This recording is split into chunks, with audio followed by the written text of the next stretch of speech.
আমি রাসেল আহমেদ, আপনাদের স্বাগত জানাচ্ছি যমুনা টেলিভিশনের নিয়মিত আয়োজন 24 ঘন্টায়। সমসাময়িক রাজনীতি নিয়ে আলোচনা করি। আজকেও সেই আলোচনায় থাকবো এবং আমাদের সাথে এই জন্য স্টুডিওতে 3 জন আলোচক উপস্থিত হয়েছেন। তাদের সাথে শুরুতেই পরিচিত হয়ে নিচ্ছি।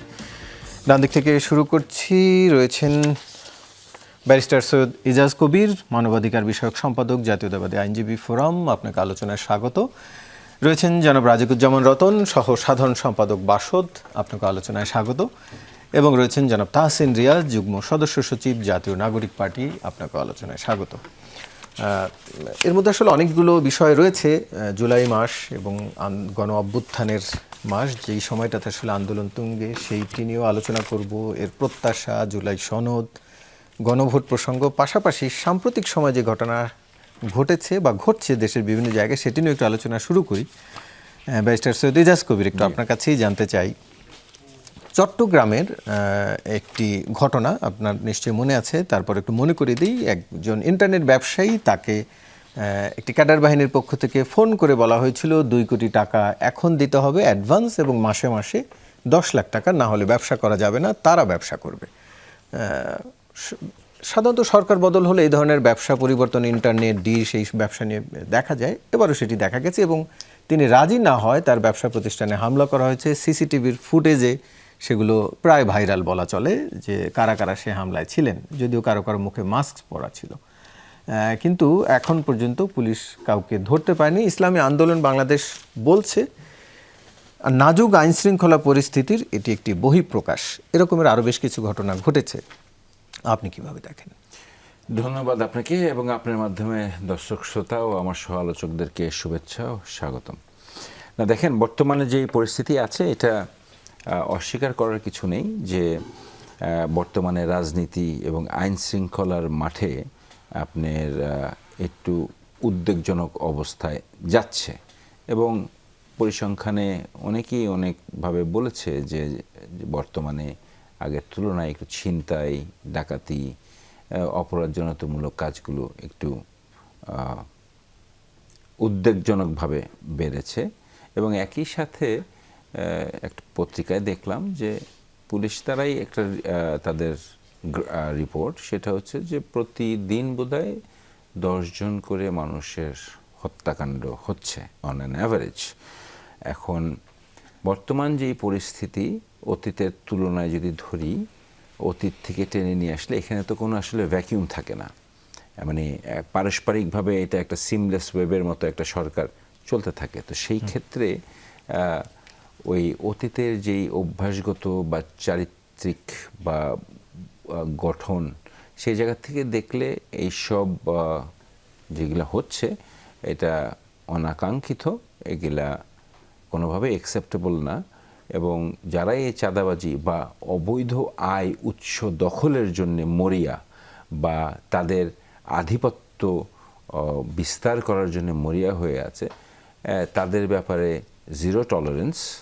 এবং সেই জিরো টলারেন্সটার জন্যে যেই কাজগুলি, উদ্যোগ নেওয়ার প্রয়োজন, সেগুলো নেওয়া হচ্ছে। এবং আমি বিশ্বাস করি ধীরে ধীরে এগুলি প্রকাশ পাবে এবং যথাসময়ে, উপযুক্ত সময়ে আমার মনে হয় এগুলা আস্তে আস্তে কন্ট্রোলে চলে আসবে। কারা করছে আসলে? অন্য দলের কেউ তো নিশ্চয়ই এখন এই চাঁদা চাওয়ার মতো সাহস দেখাবে না, বিশেষ করে যদি আগের সরকারের কথাই বলি। দেখেন, এটা আমার মনে হয়, আপনি don't take it please personally, প্রশ্নটাই ভুল। কারা করছে? যারাই করুক, তাদেরকে আইনের আওতায় আসতে হবে। কিন্তু পারছে না তো পুলিশ ধরতে। পুলিশকে ধরতে হবে, না পারলে কারা ধরবে? অন্য জায়গায় তদন্ত দিতে হবে। পুলিশ না পারলে পিবিআই করবে, পিবিআই না করলে ডিবি করবে, কিন্তু করতে হবে, তাদেরকে ধরতে হবে। আর সিসিটিভিতে যেখানে ফুটেজ আছে, যে এমন না যে এই ক্রাইমটা ঘটেনি, এই অপরাধটা হয়নি, এমন তো না, এটা হয়েছে, এটা প্রমাণিত। এবং এটা ইনভেস্টিগেশন হতে হবে, ইনভেস্টিগেশন হয়ে তাদেরকে ধরতে হবে। এখন কথা হচ্ছে, আপনি যদি মনে করেন আজকেই ঘটনাটা ঘটলো, কালকে যদি আপনি আসামিকে ধরতে চান, এটা তো আসলে ঘরে বসে না থাকলে ধরা সম্ভব না। আর যে অপরাধ করেছে সে নিশ্চয়ই ঘরে বসে থাকবে না যখন সে জানতে পারবে, স্পেশালি যখন মিডিয়াতে যখন চলে আসে। চট্টগ্রামে একের পর এক ঘটনা ঘটছে, ঘটছেই। তো এগুলা নিশ্চয়ই এগুলার প্রতিকার পাওয়া যাবে এবং এগুলার বিচারের আওতায় অবশ্যই আনা হবে, এখানে কোনো সন্দেহ নাই। আজকে হোক আর আগামীকালকে হোক এগুলো আনা হবে। এই যে এতদিন পর্যন্ত নিয়ন্ত্রণে না আনা, এটি কি এক ধরনের সরকারের ব্যর্থতা নয়? না, নিয়ন্ত্রণে না আনা না, নিয়ন্ত্রণে আনতে না পারা, নিয়ন্ত্রণে আনার চেষ্টা চলছে এবং চলবে। ব্যর্থতা আপাতত দৃষ্টিতে মনে হচ্ছে ব্যর্থতা, কিন্তু আপনার দীর্ঘ 17 বছরের যেই অভ্যাস, যেটা আমি বললাম যে প্রাতিষ্ঠানিকগত এই অভ্যাস, এবং যারা যেই অপরাধ করে যেইভাবে অভ্যাসগতভাবে মনে করেছে যে এইভাবে করলে এইভাবে ম্যানেজ করতে পারবো, ওইভাবে ম্যানেজ করতে পারবো, সেই জায়গাগুলি থেকে এখন কিছু চেঞ্জেস আসতেছে। চেঞ্জেসগুলি আপনার একদিনই হবে না, একবারই হবে না, স্লোলি চেঞ্জেস আসতেছে এবং আমরা ইনশাআল্লাহ ভবিষ্যতে চেঞ্জেসগুলি আরও দেখতে পারবো। এবং আমি এতটুকু বলতে পারি যে এই সরকার বদ্ধপরিকর, zero tolerance to any crime, to any drugs, it's a zero tolerance. এবং এটার জন্য যতটুকু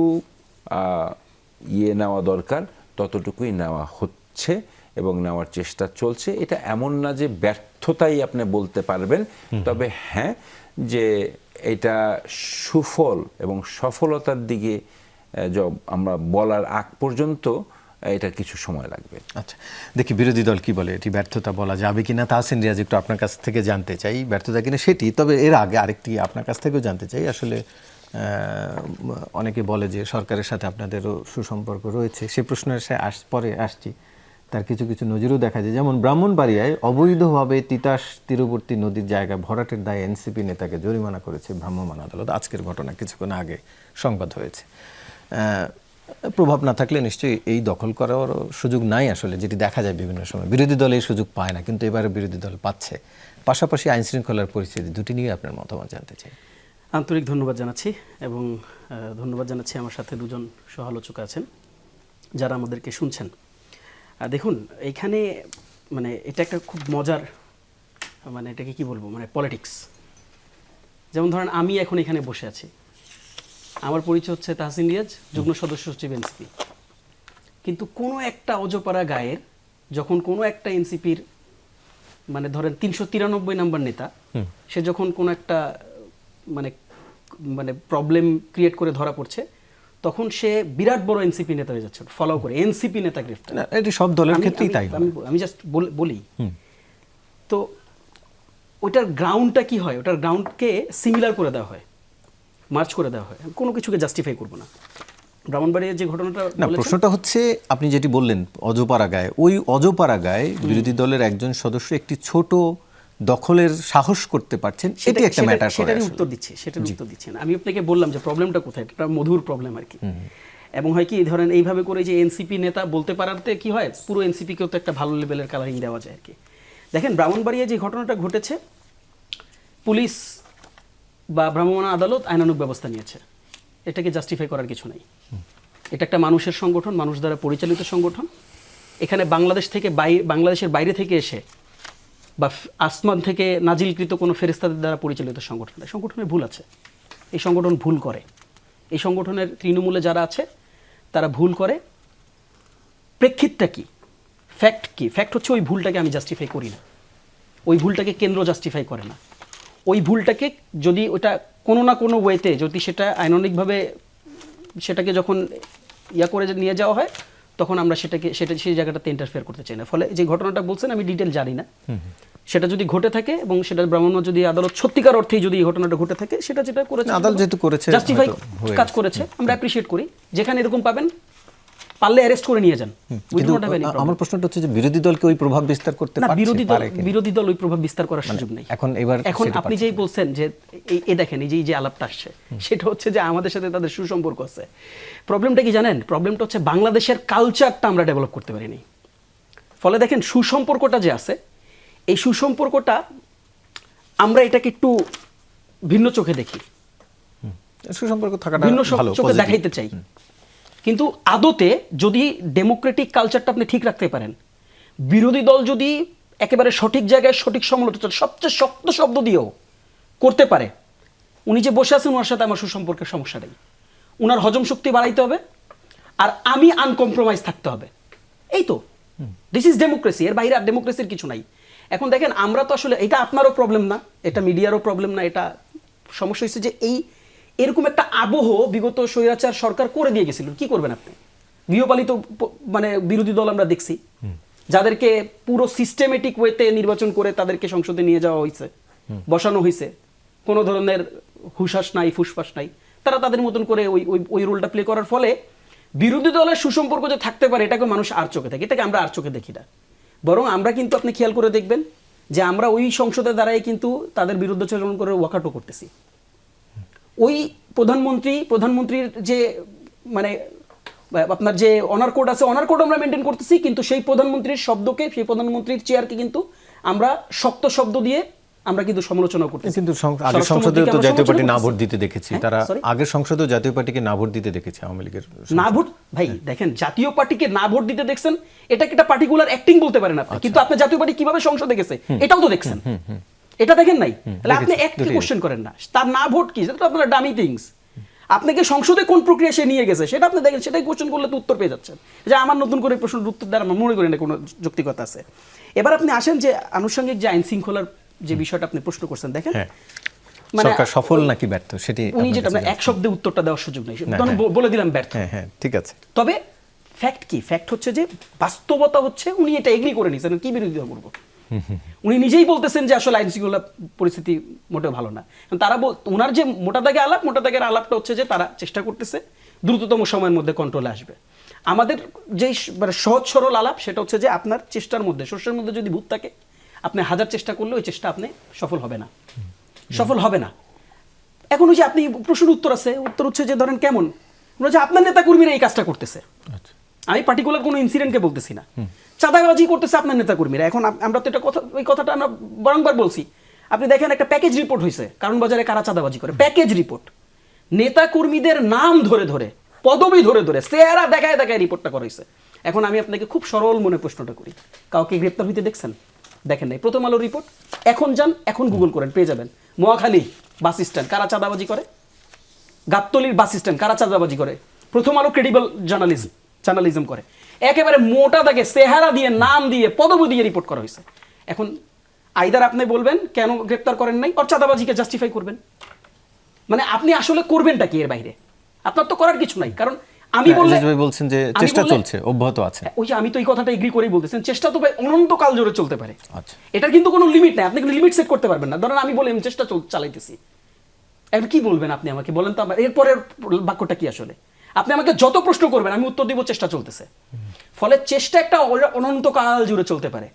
ফলে আপনাকে একটা জায়গায় নিয়ে আসতে হবে জিনিসটাকে, এবং সেই জায়গাটাতে আমরা দেখেন ওই যে 3 মাসের সরকার, আমি আবার শক্ত সমালোচনা করলে আপনিই বলতেন যে 3 মাসের সরকার, ভাই এত তাড়াতাড়ি এত কথা বলে ফেলতেছেন, এটা তো কেমন না জিনিসটা, তাদেরকে একটু সময় দিতে হবে। আপনারই প্রশ্ন করতেন আমাদেরকে, ওই যে এটাও মধুর সমস্যা, শক্ত শব্দ উচ্চারণ করলে 3 মাসের সরকার, আর যদি চুপ থাকি তখন আবার বলে আপনাদের সাথে সুসম্পর্ক। কাজে আমরা ভাই একটা মধুর সমস্যায় আছি, এটা নিয়ে আসলে বলার কিছু নাই। তবে একটা কথা বলতে চাই, শেষ লাইনটা বলি, সেটা হচ্ছে যে দেখেন কোন একজন ব্যক্তি, আচ্ছা বলেই ফেলি, বাংলাদেশের স্বনামধন্য আইনবিদ, বর্তমান স্বরাষ্ট্রমন্ত্রী, তিনি বলছিলেন নির্বাচনের পরপর মবের কালচার শেষ হলো।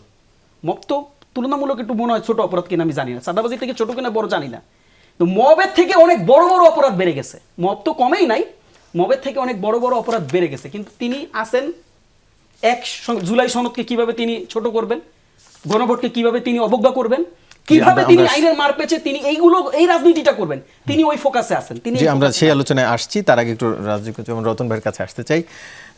যদিও এরই মধ্যে তাহসিন বলছিলেন গৃহপালিত বিরোধী দল জাতীয় পার্টির উদ্দেশ্যে, জাতীয় পার্টির চেয়ারম্যান জিএম কাদের একটি মন্তব্য করেছেন, বিএনপির সঙ্গে ভাগবাটোয়ারা করে জামাত শিবির সহ সবাই সব করছে, বাইরে নানাভাবে মানুষকে বিভ্রান্ত করা হচ্ছে।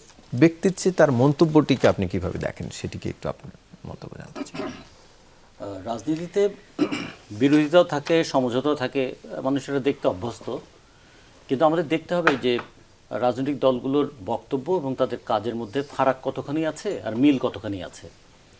যেমন ধরুন, যত বিরোধিতা থাকুক, বাংলাদেশের ইতিহাসে এই প্রথম, তো 55 বছরের ইতিহাসে এই প্রথম বাজেট অধিবেশন ঐক্যমতের মধ্যে দিয়ে শেষ হলো। ফলে এটাকে কি বলবো আমরা, এই বাজেটটা কি সব কিছু ঠিক আছে? যা প্রত্যাশা ছিল এবং যা করা হচ্ছে, না, বিরোধী দল তো বিরোধিতাও না, করেছে। বিরোধিতা হয়েছে, চরম বিরোধিতা বিরোধিতা করেছে অনেক। বিরোধিতা হচ্ছে, কিন্তু শেষ পর্যন্ত কি দাঁড়ালো? শেষ পর্যন্ত শেষ সরকার পর্যন্ত তো দাঁড়ালো বাজেট পাস এইটা। করেই ফেলে আসলে। হ্যাঁ, করে ফেলে। এটা শেষ যেটা নেই। করে ফেললেও তখন আমাদের একটা স্ট্যান্ড থাকবে না যে আমরা এটা চেয়েছিলাম, পাইনি, বাস। এটা আছে। নোট অফ ডিসেন্ট আছে, ওয়াকআউটের বিধান আছে, অনেক কিছু আছে। যাক, এটা আমাদের ইতিহাসের নতুন একটা কথা লেখা থাকলো। যেমন জাতীয় পার্টি কিভাবে সরকারি দলের বিরোধী শাখা হতে পারে, সেটা রাষ্ট্রবিজ্ঞানে একটা নতুন ধারা তারা সূচনা করেছিলেন। তো ফলে এরকম হতে পারে, হোক, মানুষ দেখুক, মানুষ চিন্তা করুক, এটা একটা দিক। কিন্তু আমি প্রথম যে বিষয়টা নিয়ে আপনি আলোচনা শুরু করেছিলেন, এই যে চাঁদাবাজি, এই যে দখলদারিত্ব, এটা কখনো কখনো আমরা হাট, বাজার, এমনকি টয়লেট পর্যন্ত দখল করতে দেখেছি। আবার এখন একটু উচ্চ স্তরে ডিজিটাল হয়েছে তো দেশটা, ফলে একটু উচ্চতরের চাঁদাবাজিটাও হচ্ছে, দখলদারিত্ব হচ্ছে, সেটা হচ্ছে হাট বাজারও আছে। ইন্টারনেট। হাট বাজার দখলও ওটা তো আছে, ওটা তো অব্যাহতভাবে চলছেই। এখন ইন্টারনেট এবং ডিশ এগুলোতেও আছে। একটা ছোট্ট হিসাব করেন তো, এই যে সেদিন আমরা দেখলাম একদম পরিষ্কার টিভিতে যে 10-12 জনের একটা দল গিয়ে ভাঙচুর করলো এবং বলে আসলো, শাসিয়ে আসলো, এবং যার নেতৃত্বে করা হলো তার টেলিফোন কলটাও সবাই শুনলো, সে তার নাম সহ এটা কাজ করলো। 10 জনের একটা গ্রুপ যদি কেউ মেনটেন করতে চায়, তার কত খরচ হয় মাসে? প্রতিদিন যদি হাত খরচ হিসাবে 2000 টাকা দেয়, এখন তো আমাদের একটা দিন মজুর কিংবা একটা রিক্সা চালকও তো দিনে 800-900-1000 টাকা রোজগার করে। 2000 টাকা দিলে 10 জনের একটা টিমকে দৈনিক 20,000 টাকা, মাসে 6 লাখ টাকা তার খরচ আছে। তাদের থাকা টাকার ব্যবস্থা করতে হবে না, পুলিশি হেফাজতে, পুলিশে থেকে রেহাই দিতে হবে না, তাদেরকে মামলা টামলাগুলো ফেস করতে হবে না। মাসে আমাদের একটা সাধারণ হিসাব, এই যে যারা গ্রুপ মেনটেন করে, 10 জনের একটা গ্রুপ যদি মেনটেন করে, মাসে তার 20 লাখ টাকার একটা সংস্থান করতে হয়, নিজেরটা সহ। তাহলে এই যে বাংলাদেশে বিভিন্ন রকম গ্রুপ আছে, তাদের কি পরিমাণ তারা খরচ করে এবং কী পরিমাণ আয় করে। তাহলে আমাদের যে চাঁদাবাজি হয়, এই চাঁদাবাজির 3টা দিক আমরা যদি দেখি, দুর্নীতির যেমন 3টা দিক আছে, কি একটা কেউ অভাবে করে, কোনো উপায় নাই, সেখান থেকে কি করবে, ফুটপাতে চাঁদাবাজি করে, কাউকে দেখলে ছিনতাই করে, এটা হয়তো কেড়ে নেয়, ওটা ধরে নেয়, অভাবে। কেউ করে স্বভাবে, মানে করতে করতে অভ্যাস হয়ে গেছে, এখন দেখে আমার সামনে আরেকজন চাঁদাবাজি করছে, আগে সরকার করেছে, তাহলে আমরা করবো না কেন, ফলে এটা একটা স্বভাবে চাঁদাবাজি হয় বা দখলদারিত্ব হয়। আর একটা হচ্ছে প্রভাবে, সেটা হচ্ছে খুব গুরুত্বপূর্ণ।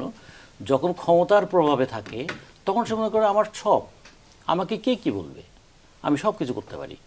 টেলিভিশনের সামনে দাঁড়িয়েও আমি বলতে পারি, আমি টেলিভিশনের পিছনে গিয়েও বলতে পারি, আমি আজকে একটা কথা বলে কালকে বলবো এটা আমি বলি নাই, এবং এইরকম কথা আমরা করতে পারি। ফলে যখন যে প্রশ্নটা আসছে, তাহলে এই দুর্নীতি, দুর্বৃত্তপনার হাত থেকে দেশকে বাঁচাবে কারা? দেশটাকে বাঁচাবার জন্যই তো এত আন্দোলন ছিল। আমরা না বলি যে অভ্যুত্থান করেছিলাম, অভ্যুত্থানটা করেছিলাম কিসের জন্য? আমরা আওয়ামী লীগের যে 15 বছরের শাসন, তার বিরুদ্ধে অনেকগুলো বিষয় নিয়ে যেমন লড়াই ছিল, তার মধ্যে প্রধান বিষয় ছিল দুর্নীতিটা বন্ধ করতে হবে, দুঃশাসন বন্ধ করতে হবে, দেশ থেকে টাকা পাচার বন্ধ করতে হবে, সিন্ডিকেটের হাত থেকে জনগণকে রেহাই দিতে হবে, এবং একটা সুষ্ঠু অবাধ গ্রহণযোগ্য নির্বাচন করতে হবে। 14 সালের নির্বাচন, 18 সালের নির্বাচন এবং 24-এর নির্বাচন এটা বুঝিয়ে দিল যে নির্বাচনের মধ্য দিয়ে আওয়ামী লীগকে সরানো যাবে না, সে কারণে অভ্যুত্থানটা অনিবার্য হয়ে উঠেছিল। অভ্যুত্থানটা আগস্টের 5 তারিখে হবে নাকি সেপ্টেম্বরের 5 তারিখে হবে, এটা নিয়ে হয়তো অনেক টানাপোড়েন থাকতে পারে, কিন্তু অভ্যুত্থান ছাড়া আওয়ামী লীগকে ক্ষমতা থেকে কেউ সরাতে পারতো না। তো ফলে সেই অভ্যুত্থানে আমাদের মূল প্রবণতাটা কি ছিল? প্রবণতা ছিল একটা গণতান্ত্রিক রূপান্তরের দিকে দেশটাকে নিয়ে যাওয়া। আর কি ছিল স্লোগানটা? ছিল কি স্লোগানটা? ছিল যে একটা বৈষম্যের হাত থেকে মানুষকে মুক্ত করা। তো এই যে দেখেন প্রাতিষ্ঠানিক বৈষম্যটা কী রূপ নিয়েছে। এবার বাজেটের সময় সরকার বললেন যে আমাদের মাথাপিছু আয় এখন $3020 হয়েছে। মাথাপিছু আয় $3020 মানে প্রতিটি মানুষের মাথাপিছু গড় আয় 3,66,000 টাকা, একদম বাচ্চা থেকে বুড়ো পর্যন্ত সবার। কিন্তু আমাদের যারা শ্রমজীবী মানুষ, যে মানুষটা শ্রম দিয়ে একটা সংসার চালায়, সে কি মাথাপিছু আয়ের ধারে কাছে আছে? শ্রমজীবী কেন, মধ্যবিত্ত না, শ্রমজীবী নাই। শ্রমজীবী 7,60,00,000 মানুষ সরকারি হিসাবে, তারা নাই। মধ্যবিত্তদের মধ্যে যারা 30,000 টাকা বেতনের চাকরি করেন, 40,000 টাকা বেতনের চাকরি করেন, 50,000 টাকা বেতনের চাকরি করেন, সে কি বলতে পারবে সে তার সন্তান এবং তার স্ত্রী নিয়ে থাকলে 2 সন্তান, 1 স্ত্রী সহ 4 জন যদি হয়, আর বাবা মাকে যদি দেখতে হয় তাহলে 5 জন, তাহলে 5 জনের মাথাপিছু আয় যা, সে কি তা করতে পারে? পারে না। তার মানে দেশের 90% বেশি মানুষ গড় আয়ের অনেক নিচে। 10% মানুষের হাতে এত আয় যে দুটো মিলে গড় আয় করলে 3,66,000 টাকা হয়। এই বৈষম্যটা না আমরা দূর করতে চেয়েছিলাম। জি, আমি সেটা নিয়ে আচ্ছা, আলোচনায় এই শুধু এটুকু বলি যে বৈষম্যটা আমাদের দূর হলো না কেন সেটা নিয়ে কিন্তু খুব একটা আলোচনা আমাদের নাই। আলোচনাটা এই জায়গায় একটু ফোকাস করা দরকার ছিল। বৈষম্যের উৎস কি, বৈষম্য দূর করার পথ কি। গণভোটের প্রসঙ্গ নিয়ে যেহেতু একটি নতুন কমিটি হয়েছে সংসদে সংবিধান সংশোধনের জন্য উদ্দেশ্যে বিশেষ কমিটি, এর মধ্যে বিরোধী দল সেটি প্রত্যাখ্যান করেছে এবং তারা ওয়াকআউটও করেছে। পাশাপাশি তারা ঘোষণা দিয়েছে সংসদের ভেতরে বাইরে আন্দোলন চলবে। আজকে এনসিপির আহ্বায়ক নাহিদ ইসলাম একটি মন্তব্য করেছেন, গণভোটের রায় বাস্তবায়ন না করে সরকার জনগণের সাথে প্রতারণা করছে, যদিও এর আগেও তিনি মন্তব্য করেছেন। এটি কি আসলে এক ধরনের প্রতারণাই? তার বক্তব্য সেটি কি খুব একটা মিথ্যা? আপনার এই প্রশ্নে যাওয়ার আগে আমি আমার সমালোচক যে কয়েকটা কথা বলছে এর মধ্যে কিছু ইম্পর্টেন্ট কিছু যেগুলো উনি কথা তুলেছেন সেগুলো একটু উত্তর দিতে চাই। সেটা হচ্ছে উনি প্রথমে বলেছেন মজার পলিটিক্স, আসলেই মজার পলিটিক্স। বা আমি একটা জিনিস খুব পজিটিভলি দেখতেছি যে আগের তুলনায়, অতীতের রাজনীতির তুলনায় ব্লেম গেমটা এখন খুব কম। একটা বিরোধী দল যে জায়গাতে আছে অতীতের তুলনায় আমার মনে হয় রাজনীতিটা অনেক স্পষ্ট, স্বচ্ছ। এবং কালচারের ব্যাপারটা যেটা বলেছেন যে এই 17 বছরে আমাদের সমাজের যে বুননটা, যে কালচারটা যেভাবে গড়ে উঠেছে, ধরেন আমরা আগে অটো পাশে খুব অভ্যস্ত হয়ে গিয়েছিলাম, তো এখন সেই জায়গাটা থেকে আমরা সবসময় চেঞ্জ হলেই আমরা সেটার একটা প্রতিক্রিয়া দেখাই। তো যেহেতু নতুন সরকার, নতুন পলিসি এবং সেই স্বৈরতান্ত্রিক আচরণ নাই গণতান্ত্রিক দেশে আবার ফিরে এসছি, তো সেই জায়গাতে definitely the changes will be there. এবং এই 17 বছর যারা ছোটবেলার থেকে বড় হয়েছে, পরিপক্ক বয়সে এসেছে, যারা যা দেখে বড় হয়েছে, যে রাজনীতি দেখে বড় হয়েছে, আসলে এটা কোনো রাজনীতি নয়, এখন রাজনীতির ধারায় ফিরে এসছে, ফিরে যাচ্ছে এবং আশা করি সুষ্ঠু রাজনীতির দিকে যাবে। আরেকটা কথা বলেছেন যে চেষ্টাটা অনন্তকাল থাকবে। আসলে চেষ্টাটা অনন্তকাল থাকবে, থাকতেই হবে। তার কারণটা হচ্ছে যে অপরাধ অনন্তকাল আছে, ছিল, থাকবে। সেই অপরাধ যতদিন থাকবে অতদিন চেষ্টা থাকবে। এই অপরাধ, তিনি আরেকটি মন্তব্য করেছেন, শস্যের মধ্যে যদি ভূত থাকে, দেখেন সেটা ওনার ব্যক্তিগত মতামত হতে পারে। উনি মনে করতে পারে যে শস্যের মধ্যে উমুকে ভূত আছে, বা উনি মনে করতে পারে যে কে ভূত জানি না, তবে শস্যে ভূত আছে। কিন্তু সেটা হচ্ছে, সেটা সময়ের প্রেক্ষাপটে হয়তো বা বের হবে যে শস্যে আদৌ কি ভূত আছে কিনা, নাকি যাকে উনি শস্যের ভূত মনে করছেন যে উনি আসলে মেন চাবিকাঠি ছিলেন, যিনি আসলে পরবর্তীতে হয়তো বা যদি সফলতার দিকে যায় বা আরো উন্নতির দিকে যায়, সেটার জন্য হয়তো বা উনি তখন প্রাইজও পেতে পারেন। আর একটা কথা যেটা আমার সমালোচক ভাই বললেন যে আমি গড় আয় $3,020, কথাটা কিন্তু সত্য। মানে $3,020 আপনার মাথাতেও $3,020, আমার মাথাতেও $3,020, কিন্তু আসলে ওইটা ওই যে সবারটা মিলে যেটা হচ্ছে এটা ঠিক। এবং অতীতে আমরা দেখেছি যে এরকম একটা পরিসংখ্যান দেওয়া হয়েছিল, ওখানে আমি একটা টক শোতে বলেছিলাম যে এইটাই যদি গড় আয় হয় তাহলে আমার টাকাটা কোথায়। এখন কথাটা হলো যে কথা সত্য, এখন অতীতের ধারাবাহিকতার চেঞ্জেস আনতে গেলে আরও কিছু সময়ের দরকার। হ্যাঁ, এখন জিডিপি আয় $3,020 আছে, কিন্তু আপনার কাছে আমার কাছে নেই, এবং আমাদের চেয়েও যারা আরও নিচু ইয়েতে আয় ইনকাম আছে তাদের কাছেও নেই। কিন্তু এইটা সমপর্যায়ে আসতে বা কাছাকাছি পর্যায়ে আসতে এটার দেশের যে ইকোনমিক পলিসিটা নিতে হবে, নিয়ে যেটার কার্যক্রম শুরু করতে হবে এই ভঙ্গুর অবস্থার থেকে নিয়ে, সেটার জন্য অবশ্যই কিছু সময় লাগবে। এটা বলবো না যে 6 মাসের সরকার, বলবো না যে এটার হতে 5 বছরও লাগতে পারে, 10 বছর লাগতে পারে, because it is a long term economic policy. এটা স্বল্প মেয়াদী না, এটা দীর্ঘমেয়াদী। এটা আজকে বললে 1 মাস পরে হয়ে যাবে না, এটা নিতে সময় লাগবে। বাট এটার সদিচ্ছা, সৎ চেষ্টা আছে, থাকবে, এবং বিএনপি এদিকেই এগিয়ে যাবে, এটাই করবে। কারণ দেখেন যে আমাদের রিজার্ভে যদি দেখেন, আমাদের রিজার্ভে এখন আমাদের বাংলাদেশ ব্যাংকের সিস্টেম অনুযায়ী যদি ধরি, তাহলে এখানে অ্যাপ্রক্সিমেটলি $36.5 বিলিয়ন আছে। আর IMF এর প্রক্রিয়া যদি গুনি তাহলে সেখানে আমাদের প্রায় $31 বিলিয়ন আছে। এর মধ্যে আমরা এশিয়ান ক্লিয়ারিং ইউনিয়নে আমরা $1.48 বিলিয়ন পরিশোধ করার পরও $31 বিলিয়ন আছে, যেটা আমাদেরকে দেখায় যে আমাদের ইকোনমি ইজ ভেরি মাচ স্থিতিশীল। ঠিক আছে, এখনো এটার মধ্যে কোনো ওইরকম নাই বা ফলস ডাটাবেস দিয়ে না, ওইখানে বা টাকা false data র print জন্য করে দায় আপনাদের আমাদের নয়। করতে হচ্ছে না। আমরা একটা স্থিতিশীল ইকোনমিক পর্যায়ে আছি এবং এখান থেকে আমাদেরকে আরো এগিয়ে নিয়ে যেতে হবে। সেই চেষ্টাটাই বিভিন্ন পলিসি আকারে নিয়ে করবে। এখন আপনি যেটা জিজ্ঞেস করছিলেন যে জুলাই সনদ, উনি সম্ভবত ইঙ্গিত করে বলেছেন আমাদের স্বরাষ্ট্রমন্ত্রীর কথা, গণভোট মানা হচ্ছে না। সরাসরি বলছেন তো? আচ্ছা, সরাসরি বলছেন, আচ্ছা ঠিক আছে।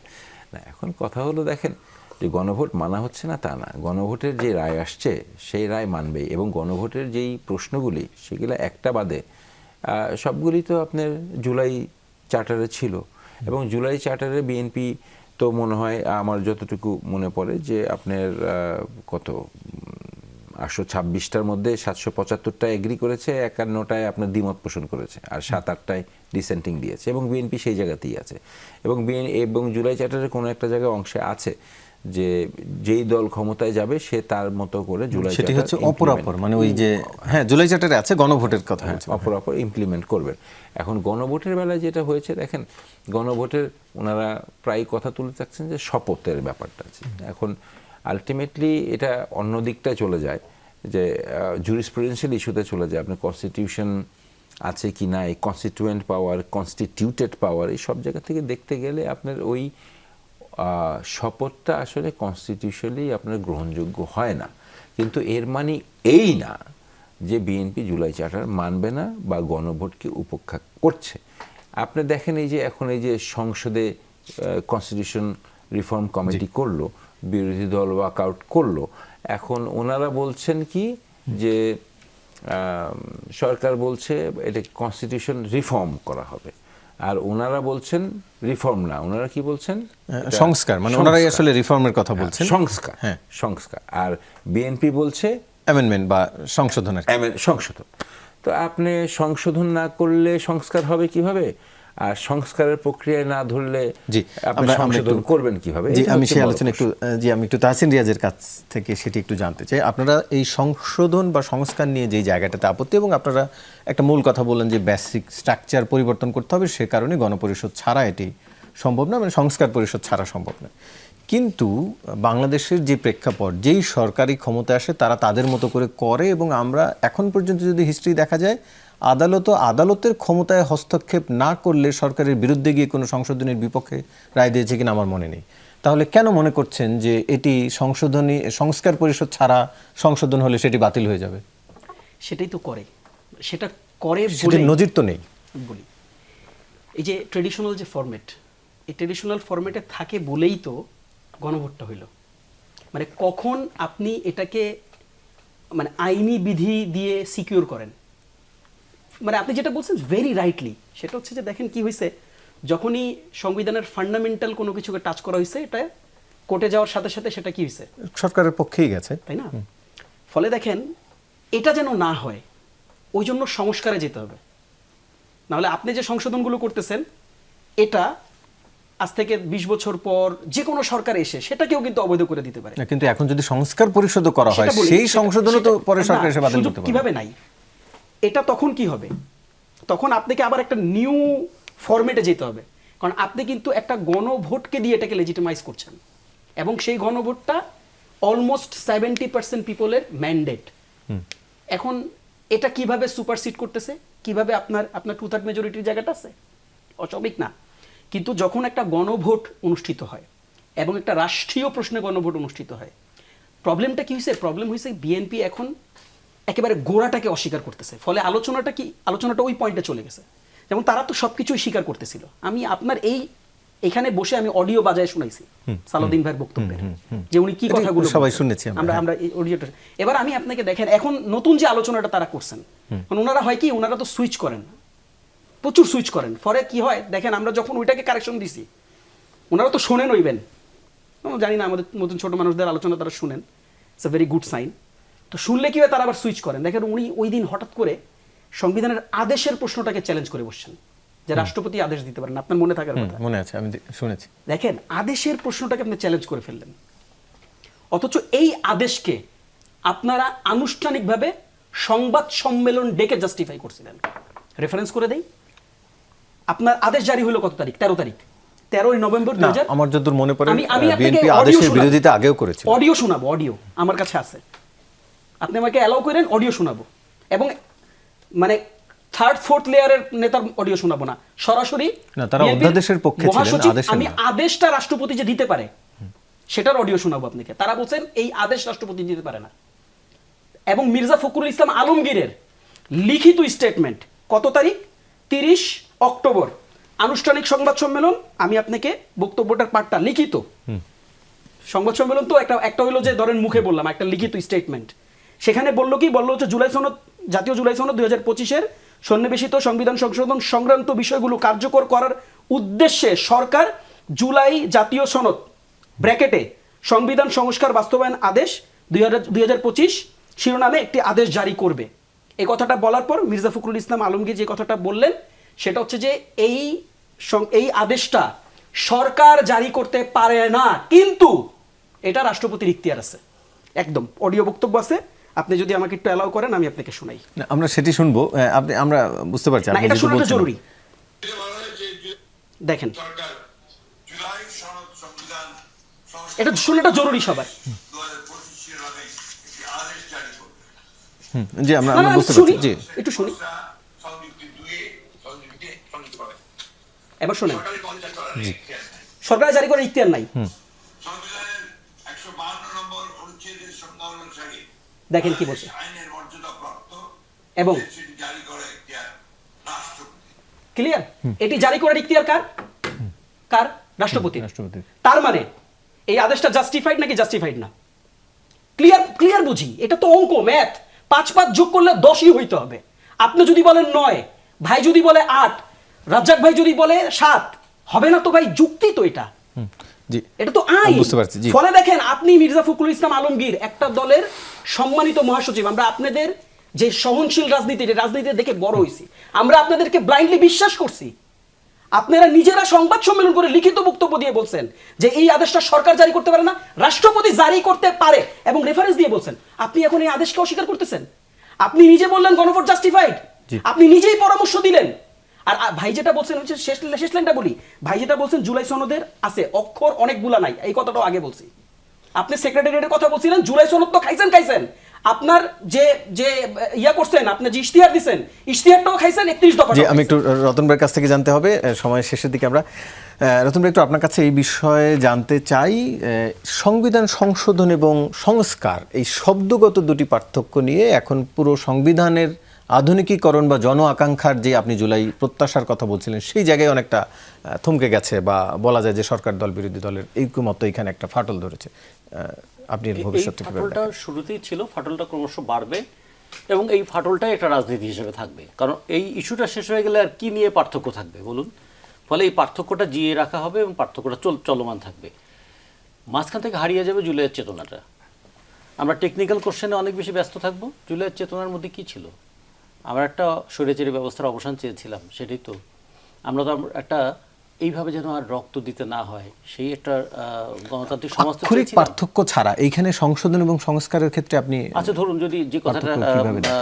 ইজাজ ভাই বললেন, কোনো সংশোধনী সেটা কি সংস্কার নয়? আবার কোনো সংশোধন করা ছাড়া কি হবে? ফলে এই দুটোর একটার সঙ্গে আর একটা আছে, এটা হলো ডিগ্রি অ্যান্ড ডেভেলপমেন্ট। হ্যাঁ, কতটুকু পাল্টালে কতটুকু হয়। যেমন পানি কতটুকু তাপ দিলে সে ফুটবে, ফলে 50 ডিগ্রি সেন্টিগ্রেড তাপমাত্রাও তাপ, আবার 100 ডিগ্রি সেন্টিগ্রেড তাপমাত্রায় পানি ফুটতে থাকে, সেটা যদি বলি তাহলে ডিগ্রি এটার পার্থক্য আছে। কিন্তু খেয়াল রাখতে হবে, আমাদেরকে ইউনূস সরকার একটা অন্তহীন বিতর্কের মধ্যে ফেলে দিয়ে গেলেন।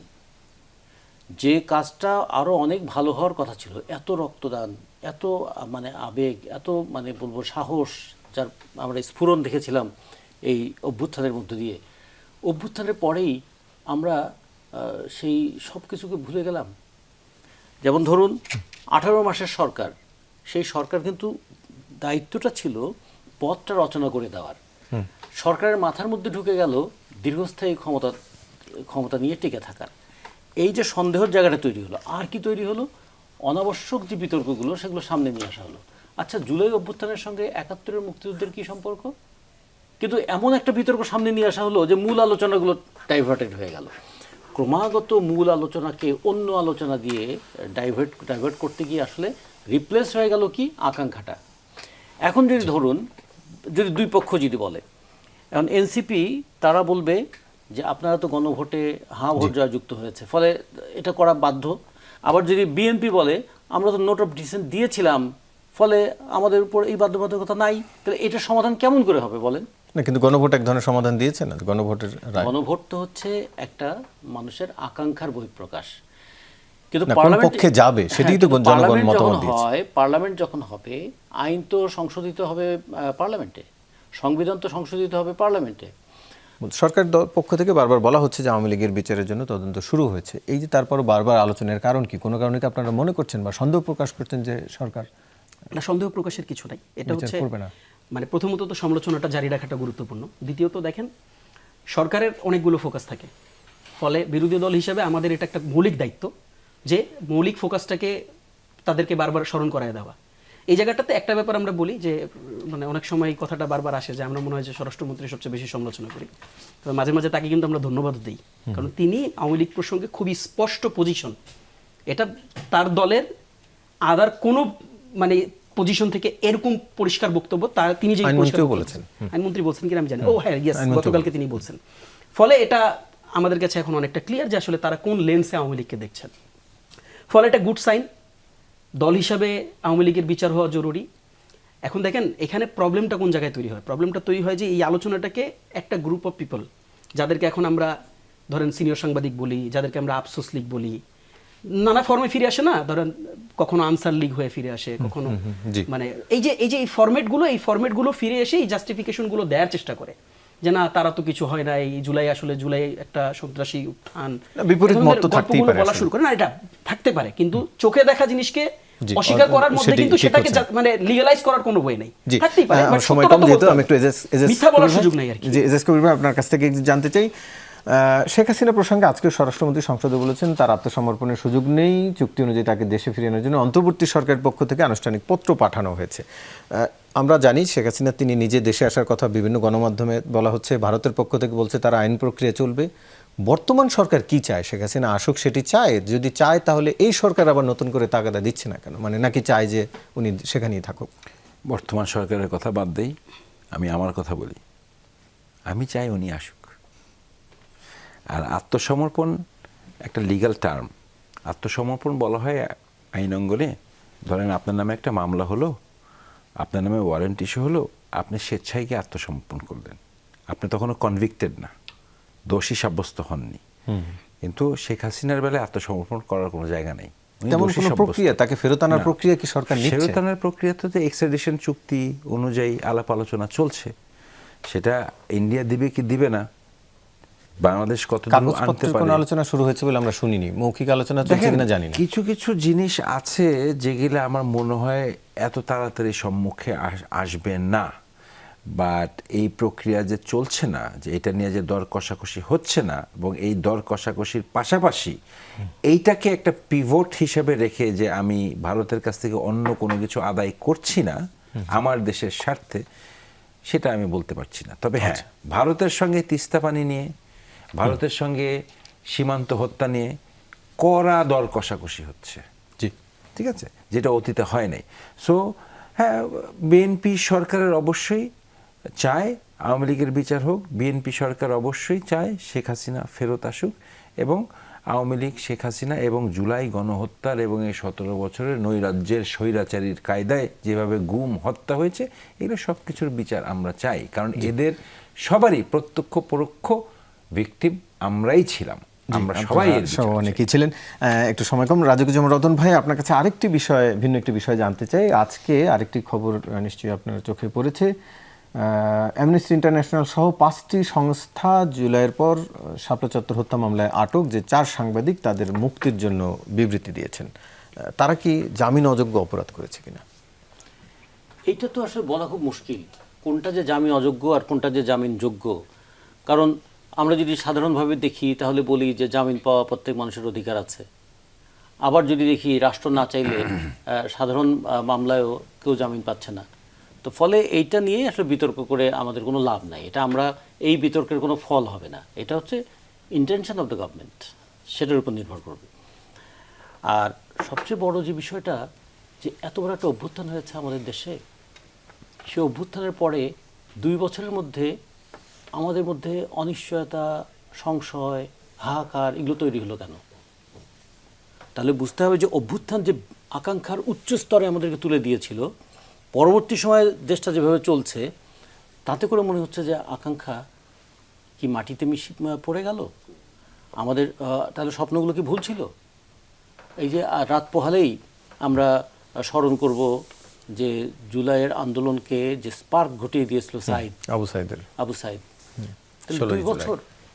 ফলে এটা কিন্তু আমাদের একটু আত্ম অনুসন্ধান করা দরকার, আত্মসমালোচনাও করা দরকার। যে প্রক্রিয়ায় স্বৈরাচারী সরকার তার স্বৈরাচারী ব্যবস্থা চালু করেছিল, তার আইনি কাঠামো, তার বিচার ব্যবস্থা, সেগুলো যদি আগের মতোই থাকে, এবং সবচেয়ে বড় কথা মনোভাবটা যদি এরকম থাকে যে উইনার টেক্স অল, সেটা নির্বাচনের মাধ্যমে হোক আর অভ্যুত্থানের মাধ্যমে হোক, ক্ষমতা যখন পেয়েছি তখন সব আমার, এই যে সব আমার, এই মানসিকতা কিন্তু একটা আনডেমোক্রেটিক সিচুয়েশনকে তৈরি করে। এবং এটাই তৈরি করে আর একটা মানে ছোট আকারে একটা ফ্যাসিস্ট মেন্টালিটি তৈরি করে। অনেক সময় এরকম হয় কি, যে শত্রুর আমি মোকাবেলা করছি, খুব অজান্তেই সেই শত্রুর আচরণগুলো আমাদের মধ্যেও কিন্তু সঞ্চারিত হয়। এই জন্য গণতন্ত্রে জবাবদিহিতাটা খুব গুরুত্বপূর্ণ। জবাবদিহিতা ছাড়া গণতন্ত্র যে অপারেট করে না, এইটাই হচ্ছে বড় বিষয়, যে আমাদেরকে বারবার জবাবদিহিতার মধ্যে পড়তে হবে, সমালোচনার মধ্যে পড়তে হবে, এবং আত্মসমালোচনার মধ্যেও থাকতে হবে, যাতে যে গণতন্ত্রের আকাঙ্ক্ষায় আমরা সেটি যেন পথভ্রষ্ট না হয়। এবং আপনি জুলাইয়ের আবু সাইদের আত্মত্যাগের কথা বলছিলেন, আমরা নিশ্চয়ই সেই আলোচনায় ফিরবো। তবে আগে আজকের মতো বিদায় নিতে চাই, পরবর্তী 24 ঘন্টা দেখার আমন্ত্রণ রইল।